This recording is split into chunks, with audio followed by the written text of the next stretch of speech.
parle. Chaque jour, Charles et Carole vous présentent la leçon de l'école du sabbat.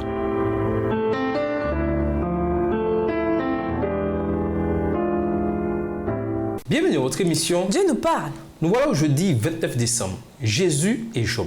Les étudiants de la Bible ont cherché au fil des siècles à trouver des parallèles entre l'histoire de Job et l'histoire de Jésus. Et bien que Job ne soit pas exactement un type de Jésus, comme l'étaient les animaux dans le système sacrificiel, certains parallèles existent bien. Dans ces parallèles, nous trouvons une autre leçon à tirer de Job. C'est le prix que notre salut a coûté au Seigneur. Comparons Job 1, le verset 1 et 1 Jean 2, le verset 1.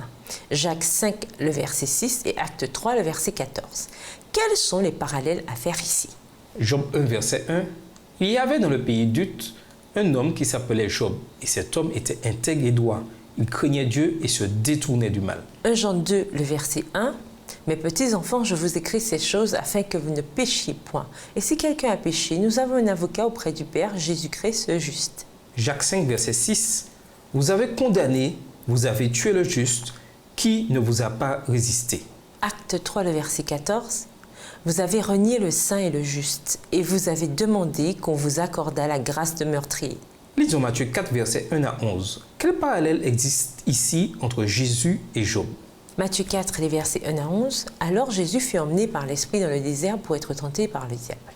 Après avoir jeûné 40 jours et 40 nuits, il eut faim. Le tentateur s'étant approché, lui dit « Si tu es le Fils de Dieu, ordonne que ces pierres deviennent des pains. » Jésus répondit « Il est écrit, l'homme ne vivra pas de pain seulement, mais de toute parole qui sort de la bouche de Dieu. » Le diable le transporta dans la ville sainte, le plaça sur le haut du temple. Verset 6, et lui dit « Si tu es Fils de Dieu, jette-toi en bas, car il est écrit, il donnera des ordres à ses anges à ton sujet, et ils te porteront sous les mains, de peur que ton pied ne heurte contre une pierre. » Jésus lui dit, « Il est aussi écrit, tu ne tenteras point le Seigneur ton Dieu. » Le diable le transporta encore sur une montagne très élevée, lui montra tous les royaumes du monde et leur gloire, et lui dit, « Je te donnerai toutes ces choses si tu te prosternes et m'adores. » Jésus lui dit, « Retire-toi Satan, car il est écrit, tu adoreras le Seigneur ton Dieu et tu le serviras lui seul. » Alors le diable le laissa, et voici, des anges vinrent auprès de Jésus et le servaient. Lisons Matthieu 26, le verset 61, Luc 11, les versets 15 et 16 et Jean 18, le verset 30. En quoi ces textes sont-ils comparables à l'expérience de Job? Matthieu 26, verset 61. Celui-ci a dit, « Je puis détruire le temple de Dieu et le rebâtir en 3 jours. » Luc 11, les versets 15 et 16. Mais quelques-uns dirent, « Mais c'est par Belzébul, le prince des démons, qu'il chasse les démons. » Et d'autres, pour l'éprouver, lui demandèrent un signe venant du ciel. Jean 18, verset 30. Ils lui répondirent, « Si ce n'était pas un malfaiteur, nous ne te l'aurions pas livré. » Comparons Job 1, le verset 22 et Hébreux 4, le verset 15. Quels sont les parallèles? Job 1, verset 22. En tout cela, Job ne pécha point et n'attribua rien d'injuste à Dieu. Hébreux 4, le verset 15. Car nous n'avons pas un souverain sacrificateur qui ne puisse compatir à nos faiblesses. Au contraire, il a été tenté comme nous en toutes choses sans commettre de péché. Ces textes révèlent des parallèles intéressants entre les expériences de Job et de Jésus. Job, bien entendu, n'était pas sans péché, comme l'était Jésus. Néanmoins, c'était un homme fidèle et juste, dont la vie rendait gloire au Père.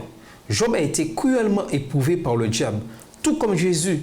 Tout au long du livre de Job, Job a été faussement accusé. Jésus aussi a dû faire face à de fausses accusations. Finalement, et c'est peut-être le plus important, malgré tout ce qui est arrivé, Job est resté fidèle au Seigneur. Et avec des conséquences bien plus grandes pour nous, Jésus est resté fidèle également. Malgré tout ce qui lui est arrivé, Jésus a vécu une vie sans péché, une vie qui incarnait parfaitement le caractère de Dieu. Jésus était l'expression de sa personne, Hébreux 1, le verset 3, dans la version second 21. Et ainsi, il était le seul à avoir la justice requise pour le salut, justice de Dieu par la foi de Jésus-Christ pour tous ceux qui croient, car il n'y a pas de distinction. Romains 3, le verset 22. Job, sa grande souffrance et sa non moins grande fidélité au milieu de la souffrance n'étaient pourtant qu'un pâle reflet de ce que Jésus, son Rédempteur, aurait à affronter en son nom et en notre nom, quand il viendrait et qu'à la fin, il se dresserait sur la terre. Job 19, verset 25 dans la version Parole de vie. Et nous vous laissons avec la question du jour. Comment pouvez-vous aider ceux qui mettent en doute la bonté de Dieu? Au revoir. Et à demain si Dieu veut. Dieu nous parle. Chaque jour, Charles et Carole vous présentent la leçon de l'école du sabbat.